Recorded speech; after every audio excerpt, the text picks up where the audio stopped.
नमस्कार दोस्तों। आज की कहानी है औरत की दौलत। बाबूजी, आपके यहाँ कोई काम मिलेगा? साधारण कपड़ों में लिपटी एक महिला एक बुजुर्ग के आगे हाथ जोड़े बोल रही थी। बगल में करीब 5 साल का एक लड़का खड़ा अपनी माँ के चेहरे पर छाए दुखों के बादल को देख रहा था। लड़का कभी इधर उधर देखने लगता। ऐसा लग रहा था मानो वह किसी चीज को खोज रहा है। शायद उसे भूख लगी थी। नहीं, हमारे यहाँ कोई काम नहीं है, कहीं और जाकर देखो। बुजुर्ग व्यक्ति उसके चेहरे पर एक नज़र डालते हुए बोले, नहीं बाबूजी, ऐसा मत करिए। इतने बड़े मकान में हमारे लिए कोई तो काम होगा। बेचारी वह महिला बैठते हुए बोल पड़ी, आज 3 दिनों से इधर उधर भटक रही हूँ, कहीं ढंग का कोई काम नहीं मिल रहा है।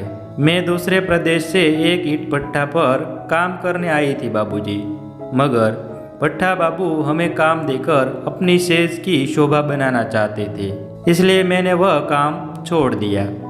उसके बाद से ही मैं काम के लिए इधर उधर भटक रही हूँ।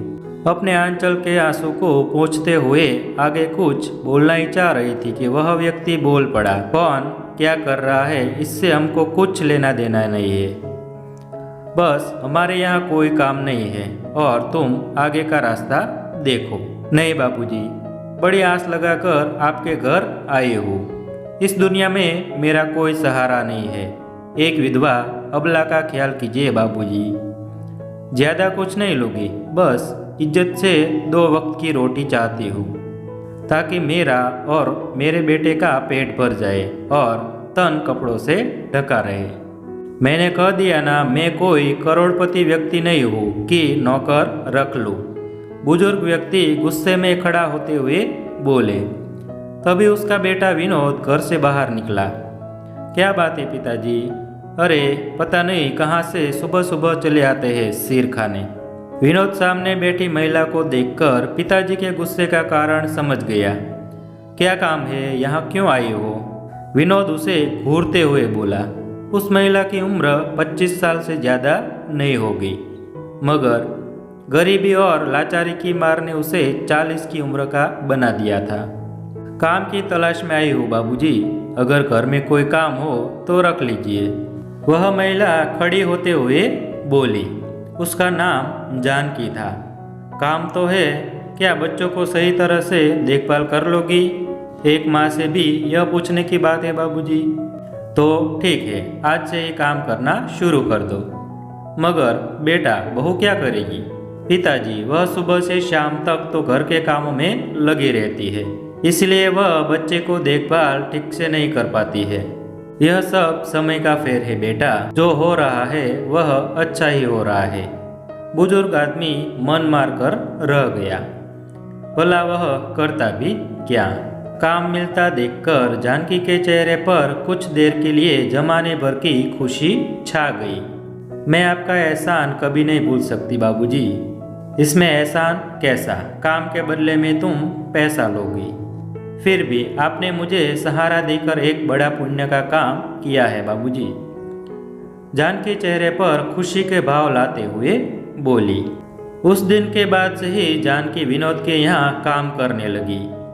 ढंग का खाना एवं घर के अंदर रहने के कारण उसके चेहरे की रौनक फिर से वापस लौटने लगी थी। इधर विनोद हमेशा जानकी को अपने सेज की शोभा बनाने की फिराक में लगा रहा था। उसने जिस काम को बताकर जानकी को अपने घर में रखा था वह तो एकमात्र बहाना था। वह भी तो जमाने के रंग में रंगा हुआ इंसान था। वह तो पहले दिन से ही जानकी को पाने का सपना देख रहा था। एक दिन की बात है, सुबह का समय था। संयोग से उस समय विनोद और जानकी के अलावा घर में कोई और नहीं था।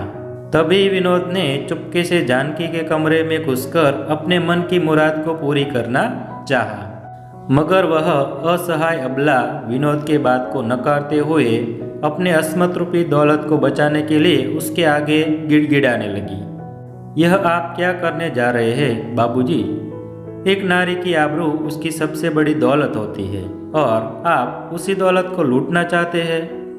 बाबूजी, इस दौलत की रक्षा के लिए तो आज मैं दर दर की ठोकरें खा रही हूँ। अरे तुम चुपचाप मेरी बाहों में आ जाओ, फिर तो राज करोगी, राज। नहीं बाबूजी, जीते जी मैं अपनी इस अनमोल दौलत को नीलाम नहीं होने दूंगी, चाहे मुझे कुछ भी क्यों न करना पड़े। क्या करोगी? बच्चे को छोड़कर मर जाओगी क्या? हाँ बाबूजी, अगर जमाना जीने नहीं देगा तो मैं क्या करूँगी? मेरी जैसी कितनी औरतें रोज मर रही है। मेरे पास भी बच्चे के साथ मरने के अलावा कोई और रास्ता तो नहीं है। अरे क्यों मरने का नाम लेती हो? मेरी बात मान लो और ऐश करो। नहीं बाबूजी, मुझे जाने दीजिए, मैं अपने पति की अमानत को नीलाम नहीं होने दूंगी। तभी बाहर से विनोद की पत्नी सुनैना एवं उसके पिताजी के आने की आवाज़ आने लगती है। दोनों मंदिर गए थे, वहीं से लौट आए थे। विनोद सुनैना एवं पिताजी की आवाज़ को सुनकर मन ही मन गुस्सा करता हुआ कमरे से बाहर निकल जाता है। आज उसके मन की मुराद अधूरी ही रह गई। कुछ ही देर बाद जानकी अपने बेटे को लिए सुनैना के पास आकर खड़ी हो जाती है। मालकिन, अब मैं जा रही हूँ। जा रही हो? मगर क्यों? मालकिन, जिस घर में किसी की इज्जत ही सलामत ना हो, वहाँ रहने से क्या फायदा? एक स्त्री की अस्मत ही उसकी सबसे बड़ी दौलत होती है। मालकिन, अगर कोई उसकी इसी दौलत को लूटना चाहे तो भला वह वहाँ कैसे रह पाएगी? कहते कहते जानकी अपनी बची हुई दौलत को बचाने के लिए एवं 2 वक्त की रोटी के जुगाड़ में पुनः सड़कों पर भटकने के लिए निकल पड़ती है।